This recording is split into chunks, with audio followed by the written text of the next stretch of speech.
The strange scent hit me like an invisible slap the moment Jessica placed the plate in front of me. It was my favorite dinner, chicken and mushroom sauce. But something was wrong. The sweet chemical odor wafting from the food made me frown.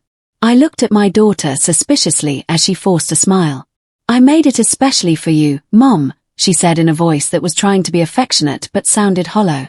Ryan, my son-in-law, sat beside me, completely oblivious to what was happening, scrolling through his phone as usual, without anyone noticing. With a subtle and calculated movement, I switched my plate with his. An hour later, Ryan collapsed, unconscious, onto the table. Jessica's screams echoed through the house. "Ryan! Ryan!" Her voice broke as she tried to wake him, but I already knew the truth. My own daughter had tried to poison me. My hands trembled as I watched the scene unfold before me. The man who had been eating my dinner lay motionless, his face pale, his lips slightly purple. Jessica shook him desperately, but her eyes didn't show the genuine surprise she should have felt. It was panic, but the panic of someone who knew exactly what had happened. The ambulance arrived 20 minutes later. The paramedics took Ryan away while Jessica followed, pretending to be the devastated wife. But I stayed in that kitchen, staring at the two empty plates, feeling my world fall apart. My daughter, the little girl I had raised with so much love after being widowed, had tried to kill me. And it had all started 3 days earlier when I refused her the $200,000 she had asked for to expand her business. I vividly remembered that Tuesday afternoon Jessica had arrived at my house with a binder full of papers, charts, and financial projections. Her small clothing boutique was growing, she said, and she needed capital to open 2 more locations. "Mom, it's a safe investment. In 2 years, I'll double your money," she had insisted with that smile I had known since she was a child. But something in her eyes unsettled me. There was a desperation she was trying to hide behind her entrepreneurial enthusiasm. I had built my textile empire from scratch after my husband died 15 years ago. I knew how to recognize when someone was lying about numbers, when the accounts didn't add up, when there was more to a story. The documents Jessica showed me were too perfect, too optimistic. The sales projections looked like they were pulled from a dream, not from market reality. But more than that, there was something in the way Ryan watched her from the sofa. Something in how they exchanged glances when they thought I wasn't looking. "Jessica, my love," I had said in the softest voice I could manage. "Business isn't done with emotions. These numbers don't convince me. I need more time to analyze them." Her face changed instantly. The smile vanished and was replaced by a cold expression I didn't recognize. "Time. Mom, I've been preparing this for months. You don't trust me." Her voice had risen a pitch, becoming sharper, more desperate. Ryan had stood up from the sofa with calculated movements. "Mrs. Margaret, with all due respect, Jessica has worked very hard on this project. Perhaps we could consider at least a portion of the money as a show of family support." His voice sounded controlled, but there was something threatening in his words. It was the first time he had dared to contradict me directly in my own home. That night after they left, I stayed up late thinking about the conversation. Something didn't fit. Jessica had always been independent, proud of doing things for herself. Why now did she desperately need my money? Why was Ryan so involved in pressuring me? I decided to do a little investigating on my own. The next day, I called my trusted accountant, Samuel, who managed all my investments. "Samuel, I need you to discreetly investigate the financial situation of Jessica's boutique," I said. "Something doesn't smell right." Samuel had been my right hand for years. He knew my instincts and never questioned my decisions. "Mrs. Margaret, I'll have news for you in 2 days." While I waited for the results of the investigation, I observed my daughter and Ryan more closely. They came to visit me every day, which was unusual for them. Jessica seemed more nervous each time, and Ryan was constantly on phone calls that he would end abruptly when I entered the room. There was a tension in the air you could cut with a knife. The night before the special dinner, Samuel called me with news that confirmed my worst suspicions. "Mrs. Margaret, Jessica's boutique is bankrupt. She has debts of over $300,000. But there's something worse. Ryan has a gambling problem. He owes money to very dangerous people."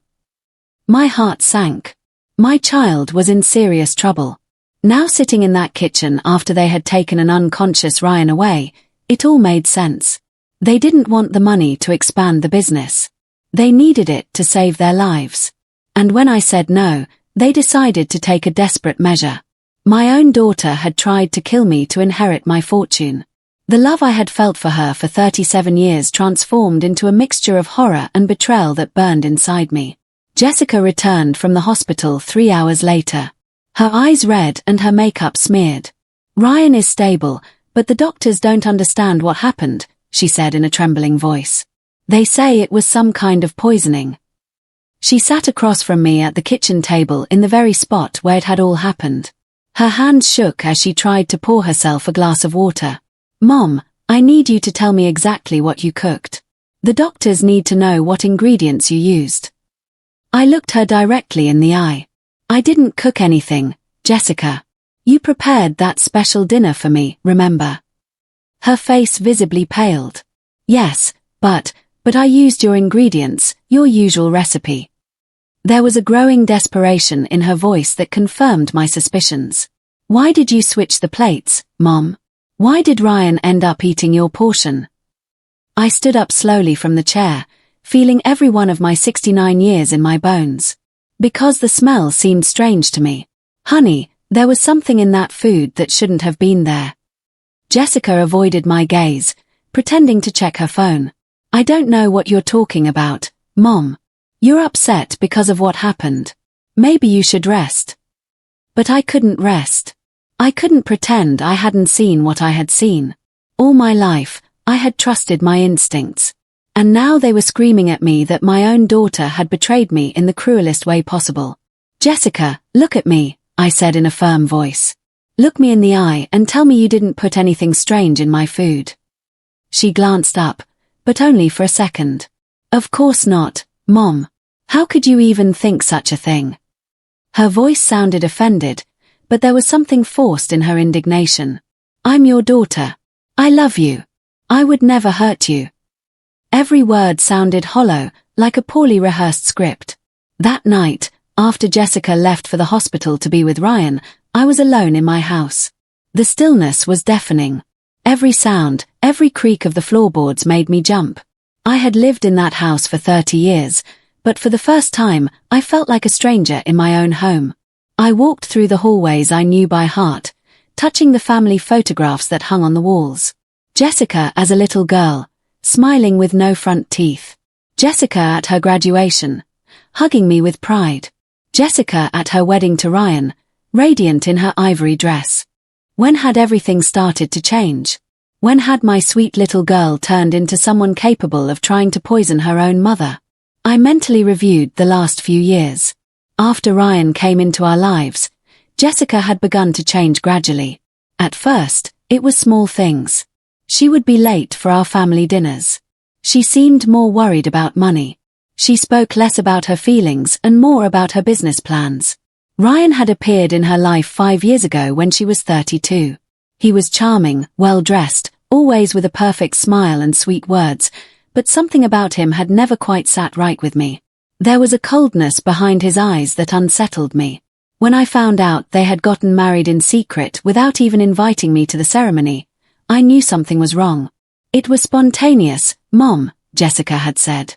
"We decided to just do it, the two of us." But I knew my daughter had always dreamed of a big wedding with all the family present. The following months were filled with excuses. Ryan always had some new project, some promising investment that required money. Jessica stopped visiting as often, and when she did, she seemed nervous, as if she were fulfilling an obligation rather than enjoying our time together. Our conversations became superficial, filled with uncomfortable silences. I vividly recalled a conversation we'd had 6 months ago. Jessica had come for lunch, but had barely touched her food. "Mom, have you ever felt trapped in your own life?" she had asked suddenly. Her question had surprised me. "What do you mean, honey?" She had played with her fork, avoiding my gaze. "Sometimes I feel like I have no control over anything, like someone else is making all the important decisions for me." At the time, I thought she was referring to the stress of her business, the normal pressures of adult life. But now, replaying that conversation, I realized she had been asking for help indirectly. Maybe Ryan was already pressuring her, already manipulating her to ask me for money. Maybe my daughter had been a victim before she became a perpetrator. But that didn't justify what she had tried to do. Trying to poison your own mother was a line that could not be crossed, no matter the circumstances. As I wandered through my house that night, I made a decision that would change everything. I couldn't stay silent.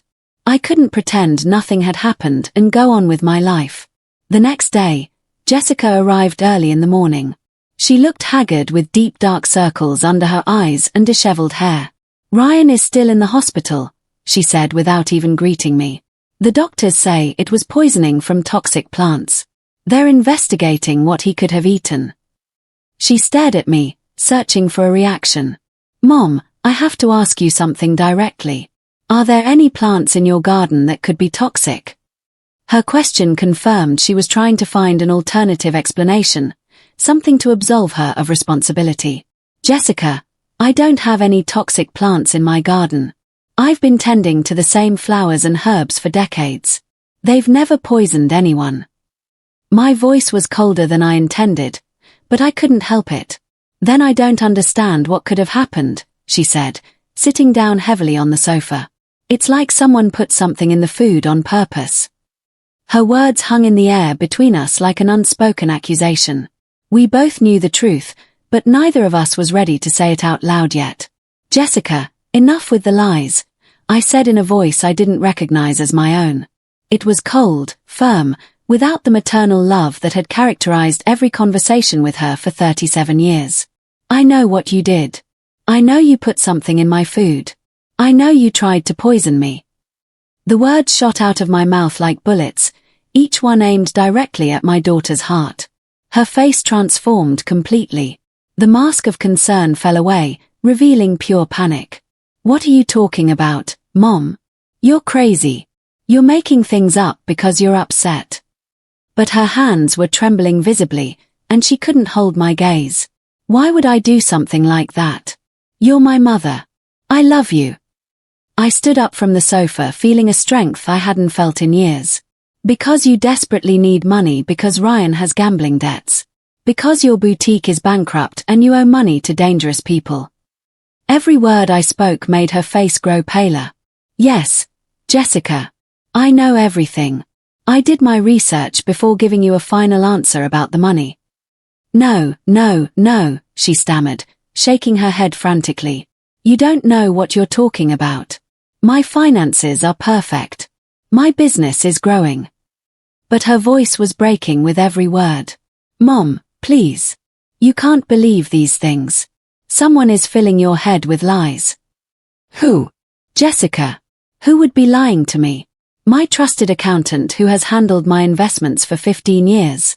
The bank records that show your boutique hasn't turned a profit in 8 months." My voice rose, charged with the anger I had been holding back for days. Or maybe the private investigator I hired to follow Ryan, who confirmed he frequents illegal casinos and owes over $500,000. Jessica collapsed onto the sofa, covering her face with her hands. Her shoulders began to shake. "Mom, you don't understand," she whispered through her sobs. "We're desperate. Those people don't forgive. They said if we don't pay soon, they would hurt us." She looked up, tears streaming down her cheeks.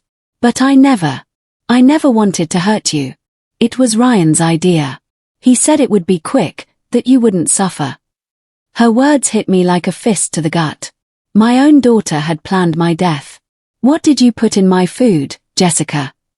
My voice was barely a whisper, but it carried an authority that allowed no evasion. "Tell me exactly what you put in my food." "Oleander," she mumbled so quietly I could barely hear her. "Ground oleander leaves. Ryan got them. He said it would look like a natural heart attack." Her confession filled the air between us like an invisible poison. "Mom, please. You have to understand. We had no other choice. They were going to kill us both." I sat down slowly, processing the magnitude of what I had just heard. My daughter had planned to kill me with oleander, one of the most toxic plants in existence. And then what? Jessica. After you killed me, what was supposed to happen? My voice was strangely calm, as if I were discussing the weather and not my own planned murder. We were going to inherit everything, she said, avoiding my eyes. The house, the company, the investments. It was enough to pay off the debts and start over. She paused as if realizing how monstrous her words sounded. But Mom, I swear I didn't want to do it. Ryan pressured me. He said it was the only way to save us. Ryan pressured you? I repeated, feeling rage build in my chest.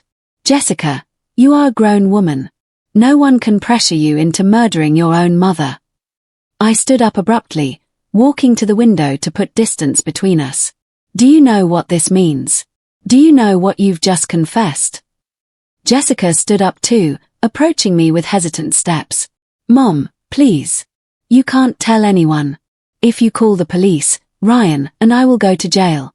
And those dangerous people, they'll still be after us. Her hands reached for my arm, but I pulled away sharply. Please, we can find another solution. Lend me the money, and we'll go far away. You'll never have to see us again. Lend you the money? My voice rose several octaves.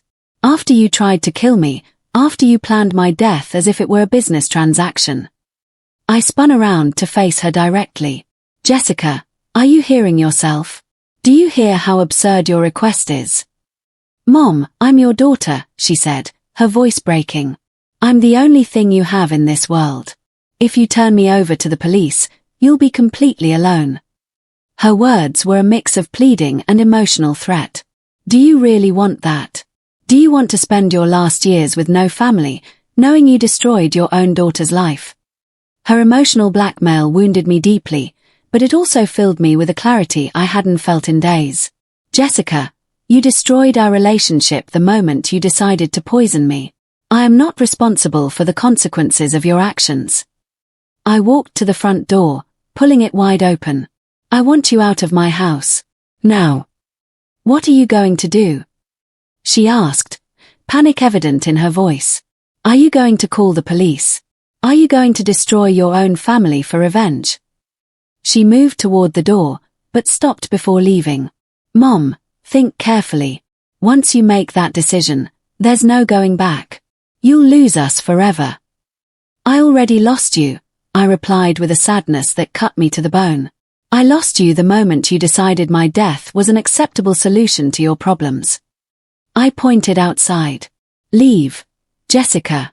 Leave before I do something we'll both regret. She stood on the threshold for a moment that felt like an eternity. Mom, if you do this, you'll be signing my death warrant. Those people don't forgive.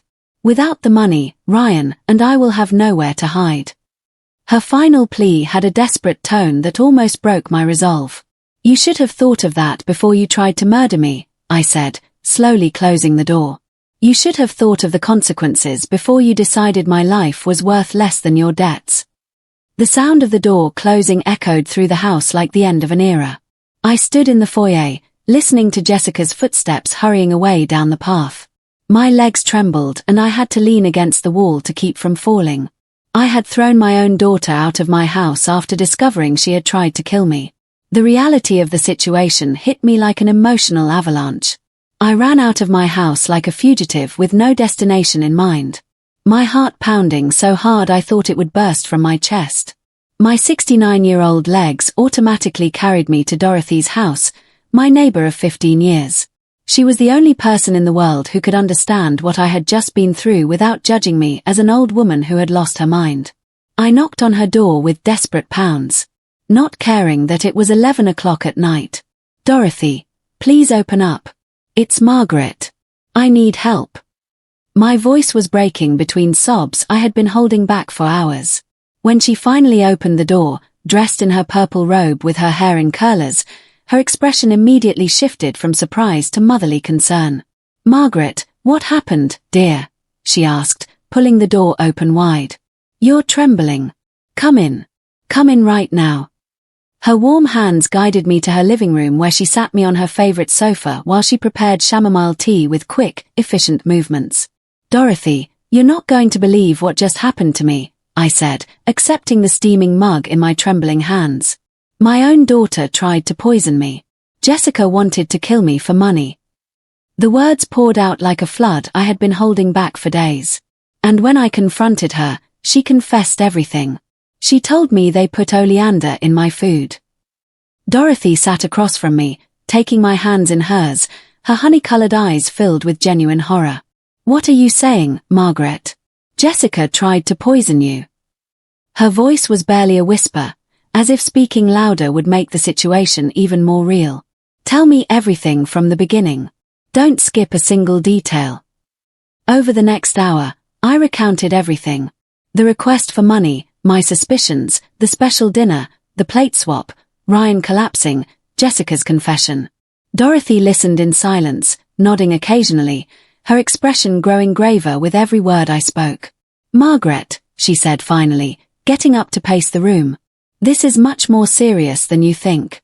If Jessica was capable of trying to poison you once, she could try again. Now that she knows you know the truth, you're a danger to her. She stopped in front of me, her arms crossed. You can't go back to your house alone. It's too dangerous. But what am I going to do, Dorothy? I asked, feeling the weight of the situation crushing me. She's my daughter. In spite of everything, she's still my daughter. I can't just turn her over to the police. My tears fell into the teacup, mixing with the warm liquid. All my life, I loved her, protected her, cared for her. How could it come to this? Dorothy sat beside me, wrapping her arms around me in a hug I hadn't received in years. Honey, listen to me carefully. A mother's love doesn't mean you have to let them kill you. Jessica made a terrible choice and now she has to face the consequences. Her voice was firm but warm. You didn't turn her into a murderer. She chose that path. But I'm so alone, Dorothy. I sobbed against her shoulder. Jessica is all the family I have left. If I report her, I'll be completely alone in this world. The reality of my situation hit me like an avalanche. I have no one else. No other children, no siblings. My parents died decades ago. You're not alone, she said with a determination that surprised me. You have me and we are going to get through this together. She pulled away to look me directly in the eyes. Margaret, for 15 years, you've been more than a neighbor to me. You're the sister of my heart, and I am not going to let your own daughter hurt you. Her words touched me deeply. For all these years, I had been so focused on my relationship with Jessica that I hadn't realized I had someone else who truly cared about me. But what can we do? I don't have concrete proof. I only have her confession and she could deny everything. We have to be smart, she said, getting up to grab a notebook and a pen. First, we need to document everything that happened. Every detail, every conversation, every piece of evidence we have. She started writing as she spoke. Second, we need to protect you. You cannot be alone until we sort this out. Do you really think she would try to hurt me again? I asked, though deep down, I already knew the answer. I mean, she knows that I know everything. It would be too obvious if something happened to me now. Dorothy looked at me with a seriousness that chilled me to the bone. Margaret, when someone crosses the line of trying to kill their own mother, we can no longer predict what else they are capable of. Jessica is desperate, and desperate people make irrational decisions. She closed the notebook and sat across from me. Besides, from what you told me, she owes money to dangerous people. If she can't get your money the easy way, she might try to get it the hard way. The night passed slowly. Dorothy insisted I sleep at her house. And for the first time in days, I felt safe. But sleep didn't come easily. Every time I closed my eyes, I saw Jessica's face confessing she had tried to poison me. I saw the fake smile as she served me that special dinner. I saw years of manipulation I had ignored out of motherly love. At 6 o'clock in the morning, Dorothy was already up making breakfast. You got some sleep but not enough, she said, serving me black coffee and toast. Today we have to make some important decisions. We can't let ourselves be paralyzed by fear or guilt. What do you propose? I asked, grateful for the normalcy of a morning routine after the nightmare of the previous night. Because honestly, I don't even know where to begin. I never thought I'd be in a situation like this. First, we're going to go to your house together so you can pack some things, she said, sitting across from me with her own cup of coffee. But we are going to be very careful. If we see any sign that Jessica or Ryan are nearby, we leave immediately. She took a sip of coffee before continuing. Second, we need to talk to someone who can help us legally, a lawyer, maybe the police. And if Jessica was telling the truth about the dangerous people? I asked, feeling fear wash over me again. What if by reporting her, we're really sentencing her to death? The maternal guilt I had carried my whole life intensified. Dorothy reached her hand across the table and took mine. Margaret, listen to me very carefully. Jessica and Ryan created this situation. You are not responsible for the consequences of their choices. Your job as a mother does not include allowing them to murder you to save your daughter from her own mistakes. We returned to my house at 10 o'clock in the morning with Dorothy walking beside me like a protective bodyguard. Her steps were decisive and her eyes constantly scanned the surroundings for any sign of danger. If we see Ryan's car or anything suspicious, we leave immediately, she reminded me for the third time as we walked up the path to my front door. The house felt different when we entered. It wasn't just my imagination. There was a heavy atmosphere, as if the walls themselves had absorbed the betrayal of the previous night. Dorothy walked straight to the kitchen while I stood frozen in the foyer, paralyzed by the memories of everything that had happened in these rooms. Margaret, get in here right now, Dorothy yelled from the kitchen. Her voice had an urgency that made me run towards her. Look at this. Look what I found. She was standing in front of the sink holding something in her hands with a kitchen towel. It was a small glass jar, the kind used for spices, but it was labeled with handwriting I recognized immediately. It was Jessica's calligraphy. Ground oleander, the label read. Dorothy held it carefully, avoiding direct contact. I found it hidden behind the other spices. Your daughter left the evidence right here. My heart stopped completely. Seeing the physical proof of what Jessica had done made everything feel even more real, more devastating. She really did it, I murmured, feeling my legs turn to jelly. She really brought poison into my house and put it in my food. There's more, Dorothy said, opening the cabinet systematically. Look, here are used latex gloves in the trash. And this cloth has green residue on it, probably from the leaves she ground up. Every piece of evidence she found was like another stab to my heart. Margaret, this wasn't a spur-of-the-moment impulse. This was planned, calculated, premeditated. Dorothy started taking pictures of everything with her cell phone. We need to document every piece of evidence before someone comes to destroy it, she explained as she photographed the jar from different angles. If Jessica realizes she left these things here, she's going to come back to clean up her tracks. What else could there be? I asked, feeling a mix of horror and morbid curiosity. What else could we find that shows us just how far they planned this? I started checking my own cabinets, looking for anything out of place. Let's check her room, Dorothy suggested. The room where she stayed when she came to visit. Maybe she left something there, too. We went upstairs to the second floor where Jessica had spent so many nights during her childhood and youth. The room was still decorated just as she had left it when she moved in with Ryan. Dorothy went straight to the desk, checking drawers and papers. There's something here, she said, pulling out a sheet of paper that was folded under a book. It's a handwritten list. She unfolded the paper and began to read aloud. Oleander, get fresh leaves. Gloves.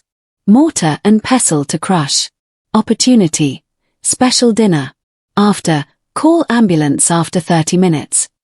The list was written in Jessica's clear, neat handwriting. The same handwriting I had seen on thousands of loving notes she wrote to me as a child. Seeing those words written in her own hand made reality hit me like an emotional tsunami. It's a to-do list for my murder, I said, my voice breaking. My daughter made a list of instructions to kill me. There's more, Dorothy continued, checking the rest of the paper. It says here, verify will changes needed. Approximate total inheritance, 2.8 million. Ryan's debts, 500,000. Enough left over for a new life. Margaret. They calculated exactly how much money they would get from your death. I sat heavily on the bed where Jessica had slept as a child. The same pink bedsheets she had chosen when she was 12 were still there, washed and ironed, waiting for her next visit. How could I have been so blind? I wondered aloud. How did I not see that my own daughter had turned into this? Dorothy sat next to me, taking my hands in hers. Because you're a mother who loves her daughter. Because you trusted her, as you should. You did nothing wrong, Margaret. She chose this path. Her words were comforting, but they couldn't erase the guilt that was eating away at my soul. Let's keep looking, she said softly. The more evidence we have, the stronger we'll be when we decide what to do. We continued to search the room methodically. In the closet behind old shoe boxes, Dorothy found something that made our blood run cold. Margaret, come see this, she called, her voice trembling. In her hands, she held a manila envelope full of documents. These are copies of your will, bank statements, insurance policies. She sorted through the papers one by one. Here are handwritten calculations on how long it would take to liquidate your investments after your death. The envelope also contained something that broke me completely. A letter I had never seen addressed to me. Dated 3 weeks ago. Dear Mom. The letter began in Jessica's handwriting. If you are reading this, it means something went wrong with our plan. I want you to know that I never wanted to hurt you, but we had no other choice. Ryan and I are in real danger, and your death was the only way to get the money quickly. Dorothy continued reading the letter aloud. Please forgive me. I know it's terrible, but I hoped it would be quick and that you wouldn't suffer. The oleander we are going to use will cause a heart attack that will seem natural. The doctors will think it was age and stress. They will never know it was intentional. The letter went on with specific details about how they planned to dispose of the evidence, how they would act like a grieving daughter during the funeral, and how they would distribute the money once they received the inheritance. After paying off Ryan's debts, we plan to move to another country where we can start over. Maybe Costa Rica or Panama, where our money will go further. It's a complete manual on how to murder your mother and get away with it, Dorothy said, disgust evident in her voice. Margaret, this proves it wasn't a desperate last-minute decision. They've been planning this for weeks. She folded the letter carefully and put it back in the envelope. We also found a second sheet with detailed numbers and calculations. Here's the complete financial plan, Dorothy said, studying the numbers. They calculated exactly how much they needed to pay their debts, how much they would have left to live on, and even researched the cost of living in different countries. This is chilling. What else is in that envelope? I asked, though I wasn't sure I wanted to know. Each revelation was worse than the last, and I felt like I was discovering my daughter was a complete stranger. There are receipts, Dorothy said, pulling out several small slips of paper. A receipt from a nursery for special ornamental plants, a printed internet search on symptoms of oleander poisoning. And this. She paused, looking at a paper with a shocked expression. It's a search on how to act like a grieving relative to avoid police suspicion. The room was spinning around me. My daughter had not only planned to kill me, but had meticulously researched how to fake her grief over my death. How could she have become this? I murmured, feeling nauseous. At what point did the sweet girl I raised turn into a calculating murderer? I don't know, Margaret, Dorothy answered with brutal honesty. But what I do know is that we have enough evidence to prove this was premeditated. You can no longer have any doubts about what to do. This goes far beyond a mistake or a desperate decision.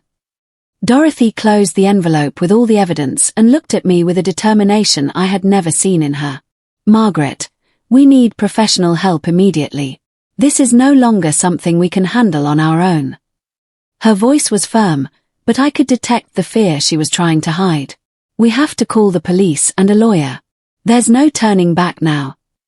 Wait, I said, panicking at the thought of involving the authorities. Can't we try to solve this as a family first? Maybe if I confront Jessica with all this evidence, we can reach some kind of agreement. I knew it sounded ridiculous, but the mother in me still clung to the hope that there was a solution that wouldn't completely destroy my daughter. Dorothy took me by the shoulders and looked me directly in the eyes. Margaret, listen to me very carefully. Your daughter wrote a detailed manual on how to murder you and get away with it. There is no family agreement possible here. This is attempted premeditated murder. Her voice softened, but remained just as firm. If we don't do something now, the next time, she won't accidentally switch the plates. The next time, she'll make sure there are no mistakes. We went downstairs in silence, each lost in our own thoughts. When we reached the kitchen, Dorothy started making phone calls. Hello. I need the number for a criminal defense attorney who can handle an emergency, she said into the phone while I stood like a statue, still processing everything we had discovered. The lawyer we found, Mr. Hayes, arrived at my house 2 hours later. He was a man in his 50s with grey hair and a serious expression that inspired confidence. Mrs. Margaret, he said as he settled into my living room with a legal pad, ready to take detailed notes. Dorothy briefly explained the situation to me over the phone. Can you tell me everything from the beginning? I recounted the entire story one more time. The request for money, my suspicions, the research I did on their finances, the special dinner, the plate swap, Ryan collapsing, Jessica's confession, and finally all the evidence we had found that morning.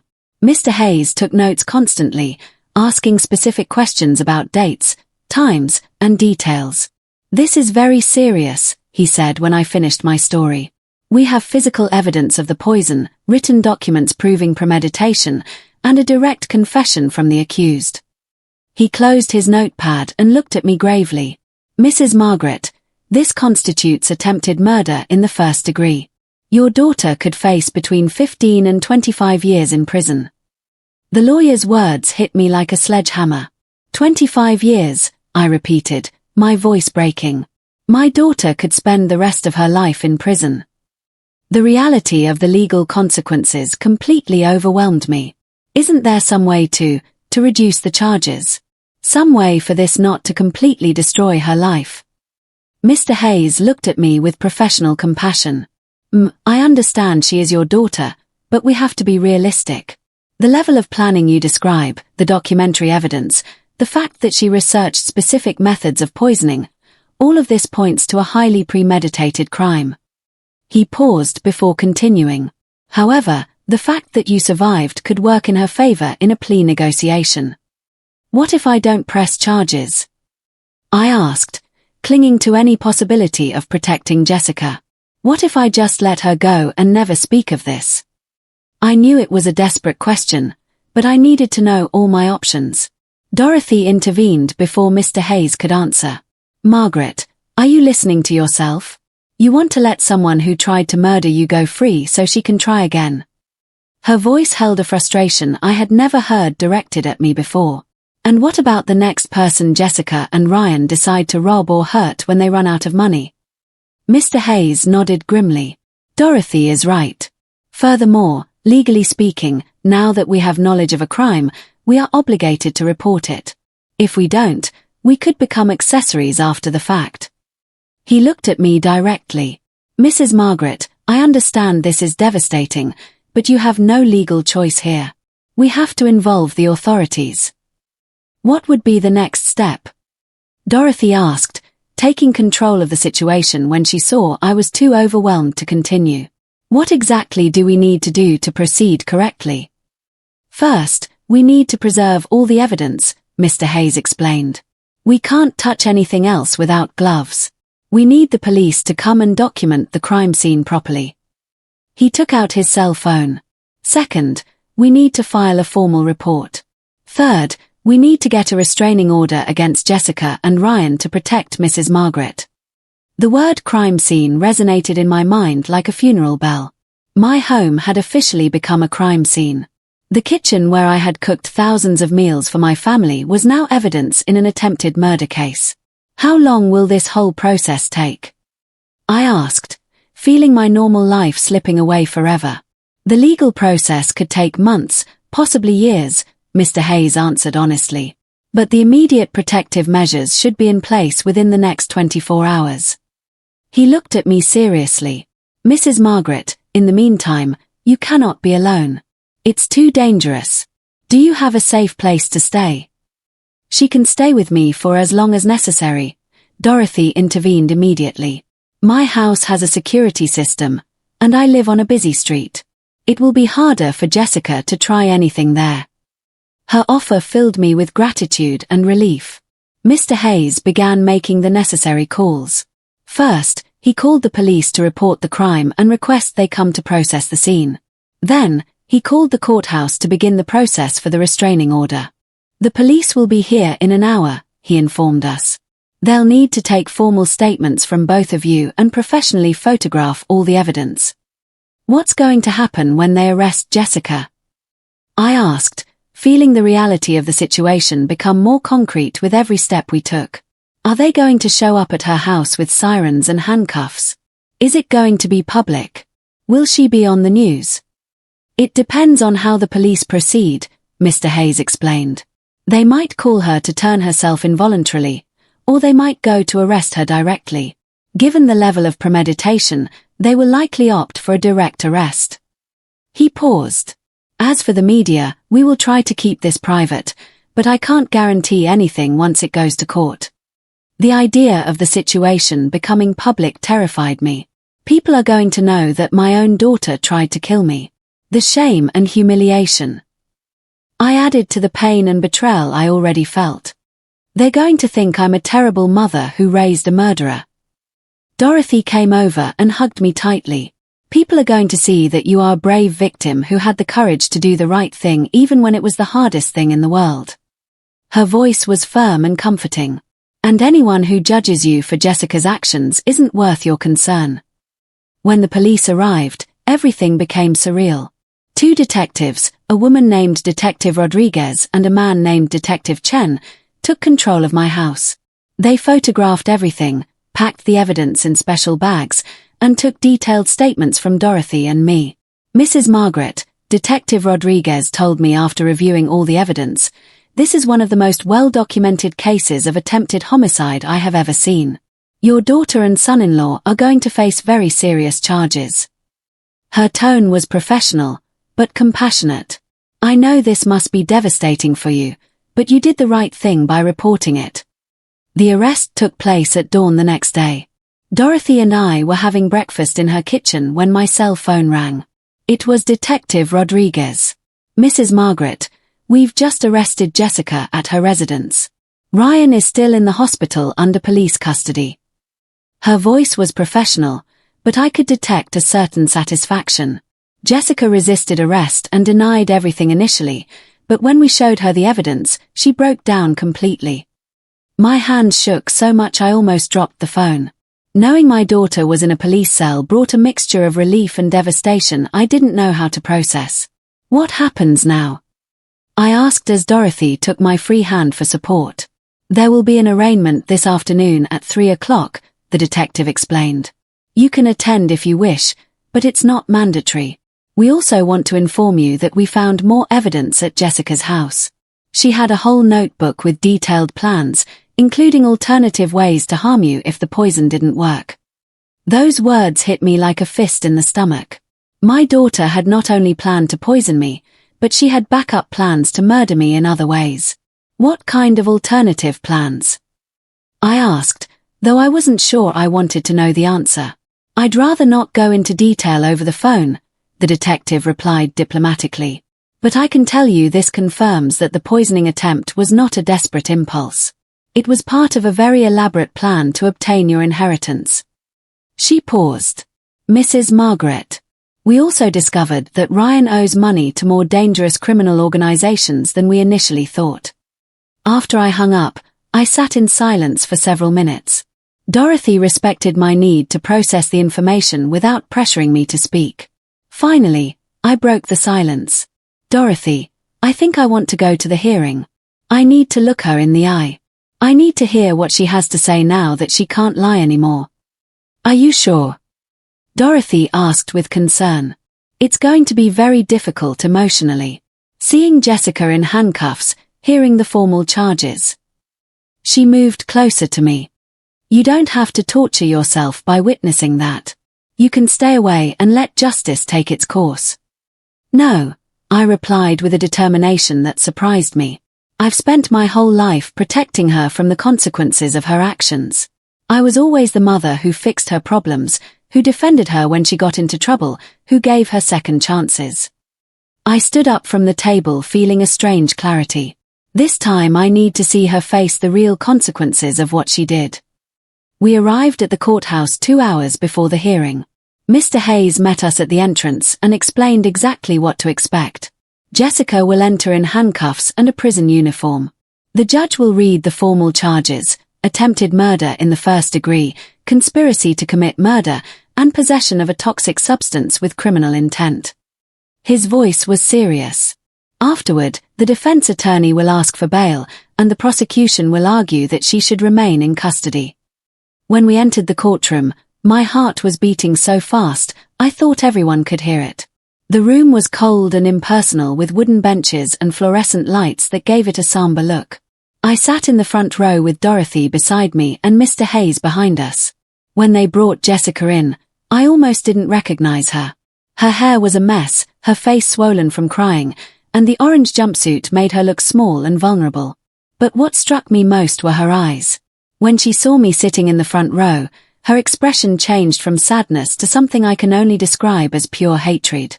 "Mom," she muttered as she passed near me. But her tone held no love or remorse. It held resentment, as if I were the one to blame for her current situation.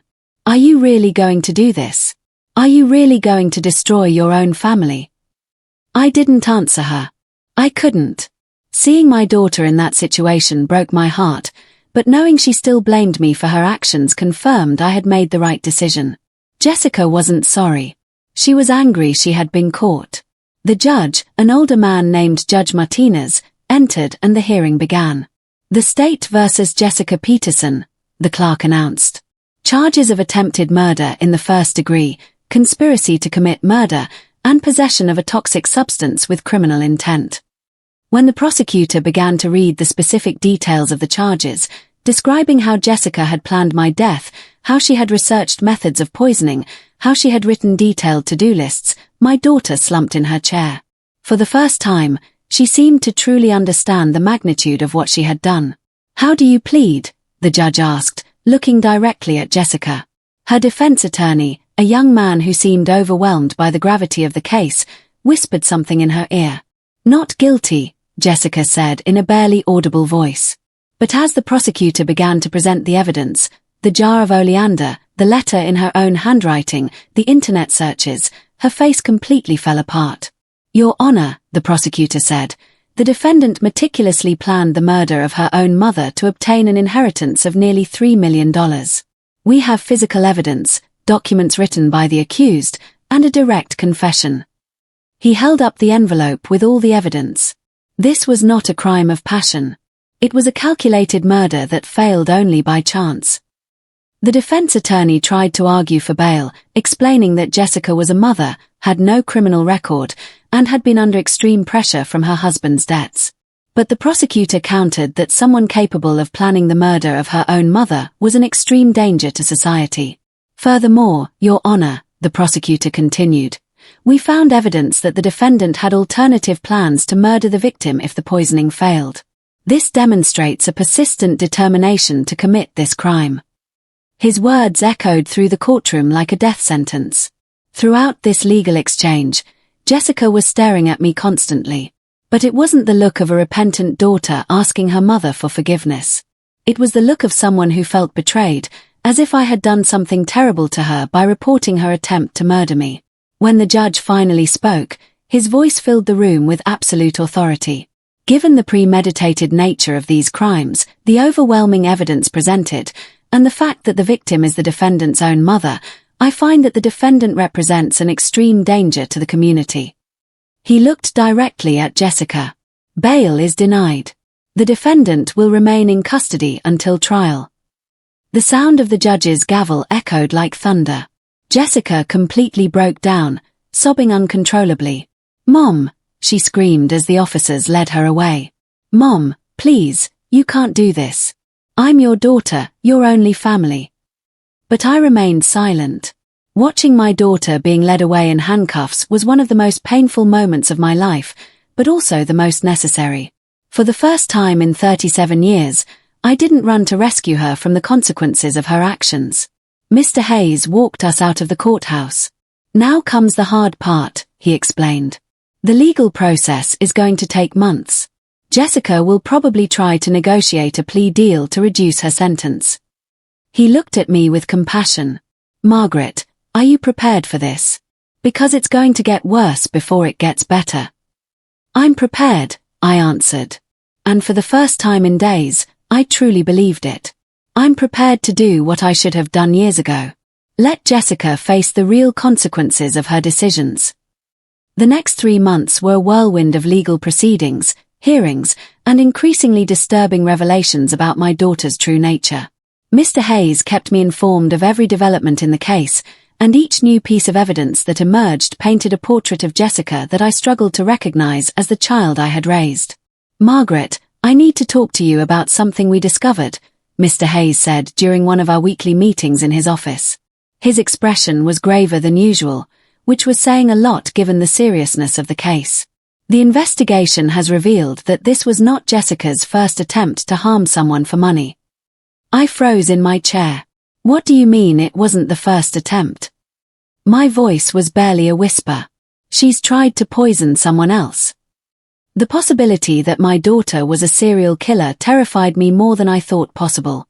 "Not exactly poisoning," Mr. Hayes explained carefully. "But they found evidence that 2 years ago she deliberately caused her mother-in-law to fall down the stairs. The woman survived but suffered serious injuries. At the time, everyone thought it was an accident." He opened a folder full of documents. They also discovered that Jessica had been stealing money from elderly people in the neighborhood, offering to do their shopping and keeping the change. Each revelation was like another nail in the coffin of the daughter I thought I knew. "Why did no one tell me about these incidents?" I asked, feeling a mix of horror and shame. "Why didn't anyone come to me and say my daughter was hurting people?" "They were isolated incidents that seemed accidental or minor," Mr. Hayes replied.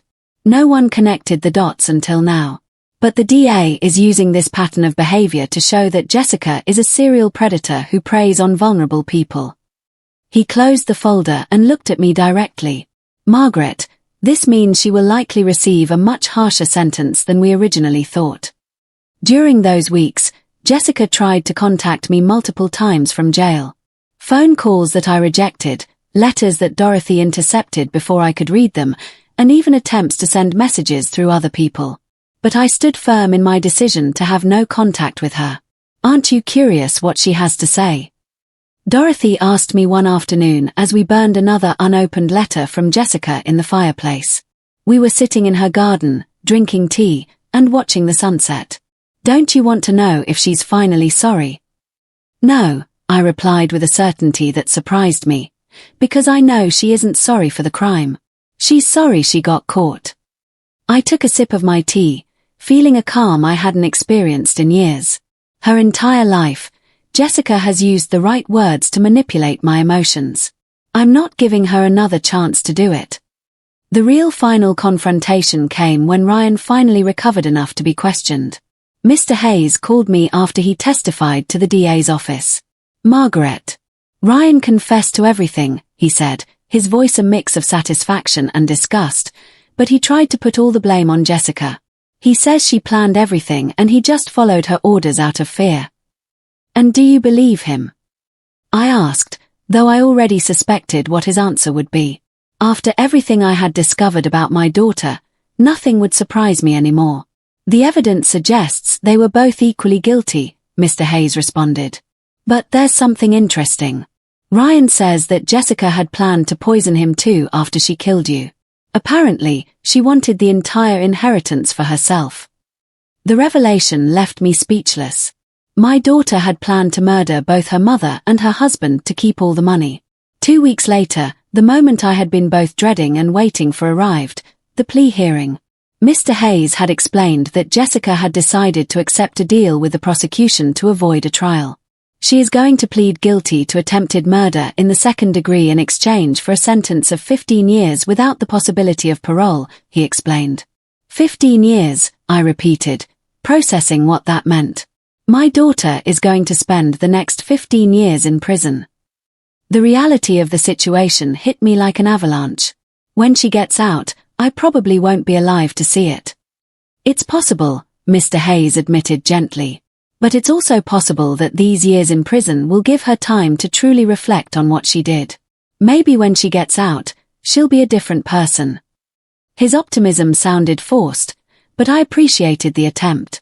The plea hearing was completely different from the first one. This time, Jessica looked resigned instead of defiant. When the judge asked if she understood the charges against her, she answered with a nearly inaudible yes. When he asked if she was pleading guilty voluntarily, there was a long pause before she whispered, "Guilty." But it was during the victim impact statement that I was finally able to say everything I had been holding in for months. The judge gave me the opportunity to speak directly to my daughter before he passed sentence. I stood up slowly, feeling the weight of every one of my 69 years. I looked Jessica directly in the eyes for the first time since her arrest. "Jessica," I began, my voice steady. "For 37 years, I loved you unconditionally. I protected you. I defended you. And I forgave you for everything. But I cannot forgive you for planning to murder me for money." Jessica began to cry, but I continued. "Don't cry for yourself. Cry for the mother you lost when you decided my life was worth less than your debts. Cry for the relationship you destroyed when you chose poison over honesty." My voice grew stronger with every word. "And cry for the woman you became, because that woman is not the daughter I raised." "Mom, please," Jessica muttered. But I raised my hand to silence her. "I am not your mother," I said with a finality that surprised even me. "A daughter who plans to murder her mother has given up the right to call her mom." I turned to the judge. "Your Honor, I request that the defendant be prohibited from any contact with me during and after her incarceration. I do not want to receive letters, calls, or messages of any kind." The judge nodded gravely. "So ordered," he said, and then turned to Jessica. "Miss Peterson, for the crime of attempted murder in the second degree, I sentence you to 15 years in prison without the possibility of parole. Furthermore, you are prohibited from any and all contact with the victim for the remainder of your life." The sound of the gavel was final. Jessica was led away in handcuffs one more time, but this time she didn't scream my name. This time she just went silently, and I knew it was the last time I would ever see her. A year after the trial, my life had completely changed, but in ways I never would have imagined. I sold my textile company to a corporation that had been interested in buying it for years, getting far more money than I would ever need for the rest of my life. With those funds, I bought a small but beautiful house just 3 blocks from Dorothy, who had become the sister I never had. "Do you regret it?" Dorothy asked me one afternoon as we drank coffee in my new kitchen. It was a question she had asked several times over the year, and my answer was always the same. "Do you regret reporting Jessica?" "No," I replied without hesitation, looking out the window at my small garden where I had planted new flowers. "I regret failing her as a mother for so many years. I regret not setting boundaries when she was young. I regret not seeing the signs that she was turning into someone capable of this." I took a sip of coffee, but I don't regret stopping her before she hurt more people. Life without Jessica had been surprisingly liberating. For decades, I had lived with the constant worry of what problem I would have to solve next, what lie I would have to believe, what behavior I would have to excuse. Now, for the first time in years, I slept soundly every night. Detective Rodriguez called me yesterday. I told Dorothy, recalling the phone conversation. She told me they arrested the people who lent Ryan the money. Apparently, my report helped uncover a whole network of illegal loan sharks who were extorting families in the city. I felt a strange pride that something good had come out of this whole tragedy. Dorothy smiled with satisfaction. "You see, Margaret, by doing the right thing, you didn't just protect yourself, you protected other families who could have gone through the same thing." She reached out to take my hand. "You are stronger and braver than you think." During those months, I had also started volunteering at a help center for victims of domestic violence. It turned out that my experience with Jessica had given me a unique perspective on how family manipulation can escalate to dangerous levels.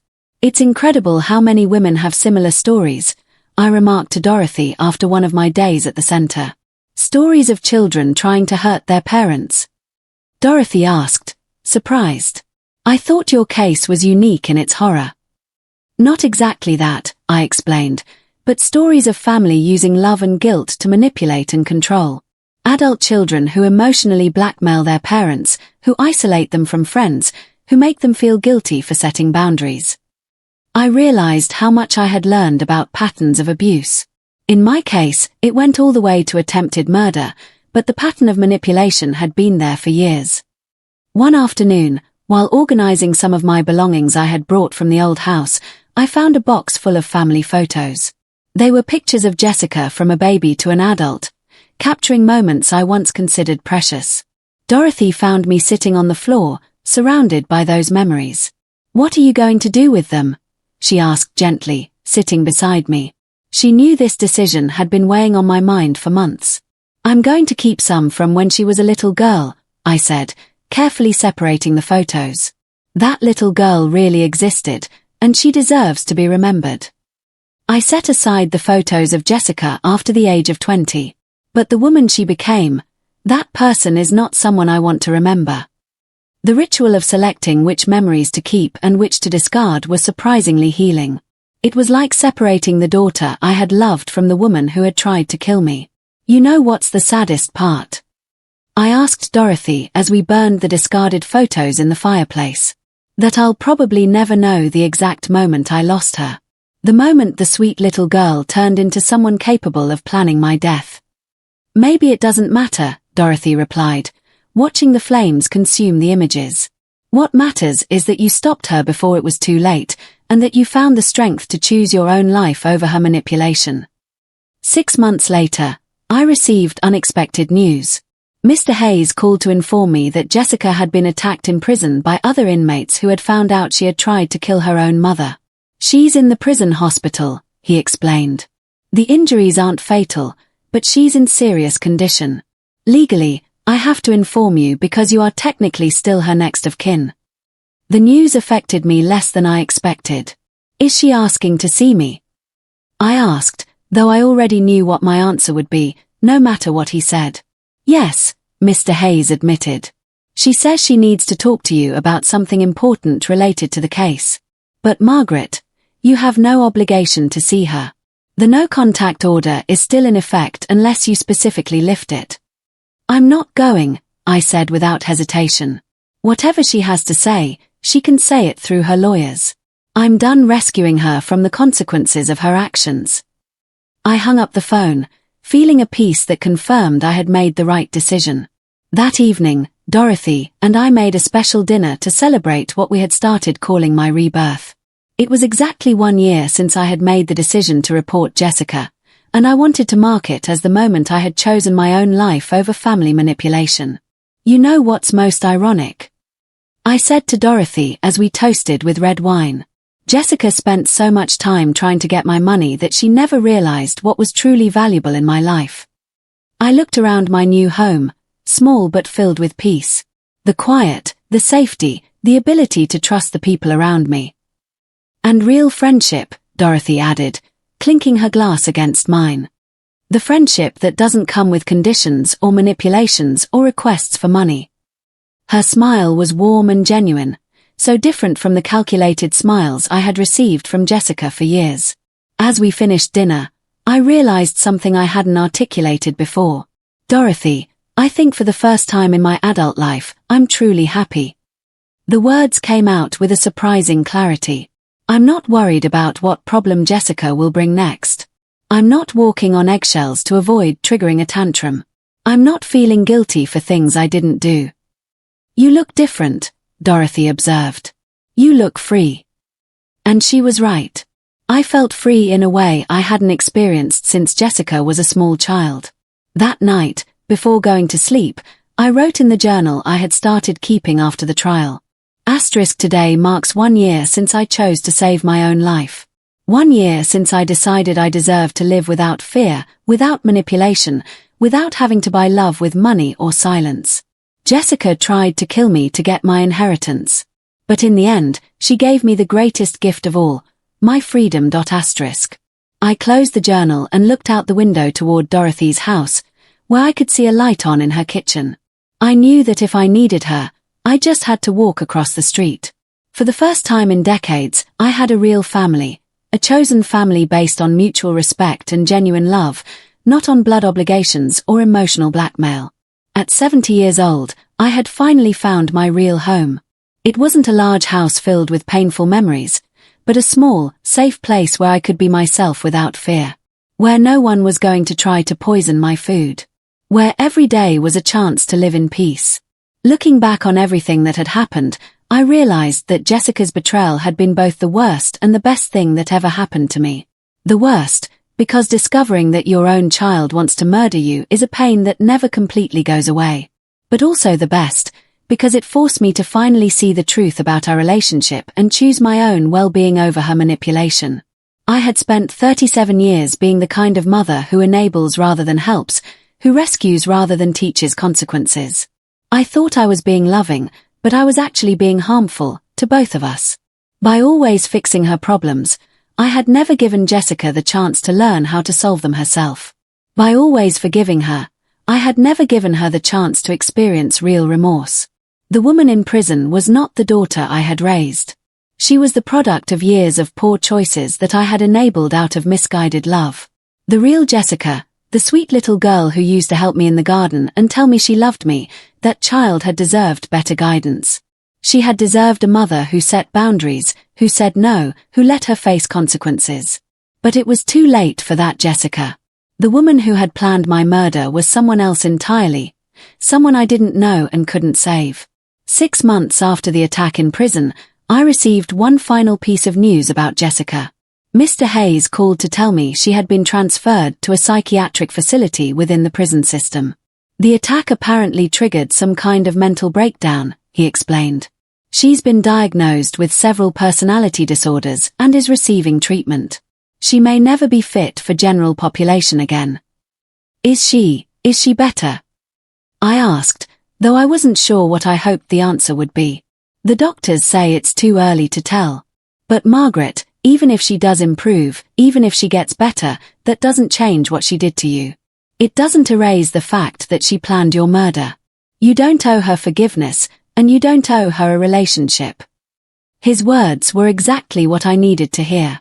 Sometimes I still felt guilty for cutting Jessica completely out of my life. The mother in me sometimes wondered if I should at least try to maintain some kind of contact. But Mr. Hayes was right. What she had done was unforgivable, and my safety and peace of mind had to come first. 3 years have passed since that terrible dinner that changed my life forever. I'm now 72 years old, and I can honestly say these have been some of the happiest years of my adult life. Dorothy and I have become inseparable.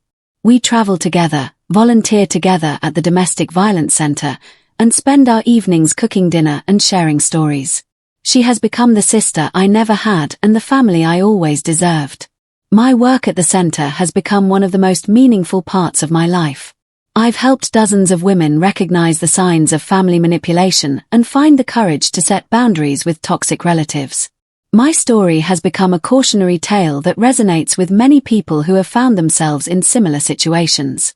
Last month, I received a letter from a woman in another state who had read about my case in the news. Her adult son had been financially and emotionally abusing her for years, and she had been too ashamed and too afraid to do anything about it. My story gave her the courage to call the police when he threatened her.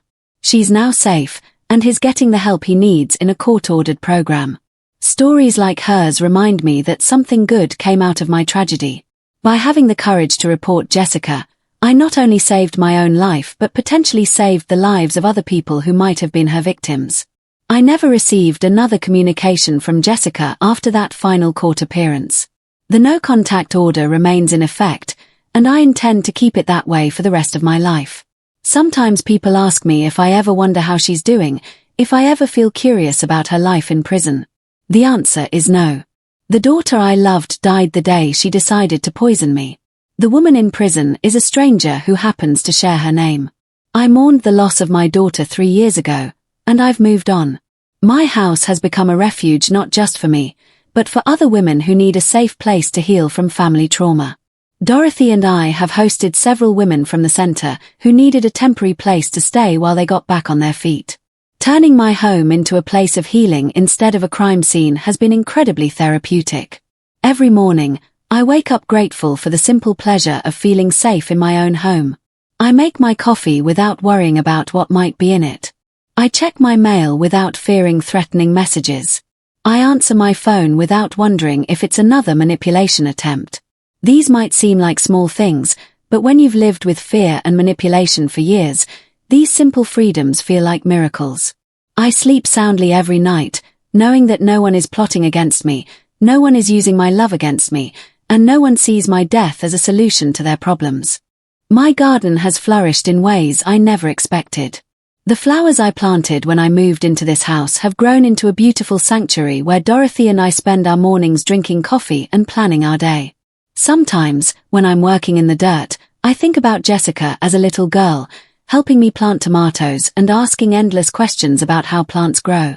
Those memories no longer hurt the way they used to. I've learned to separate the innocent child from the dangerous adult she became. I can cherish the memory of the little girl without feeling obligated to forgive the woman who tried to kill me. People sometimes tell me I'm brave for reporting my own daughter. But I don't feel brave. I feel grateful. Grateful that I trusted my instincts. Grateful that I had Dorothy to support me. Grateful that the justice system worked. And most of all, grateful that I finally learned to value my own life enough to protect it. If I could go back and change anything, I wouldn't change the decision to report Jessica. I wouldn't change the decision to cut her out of my life. The only thing I would change is the years I spent enabling her behavior instead of getting her the help she needed when she was young. But I can't change the past. All I can do is live the present with wisdom gained from painful experience.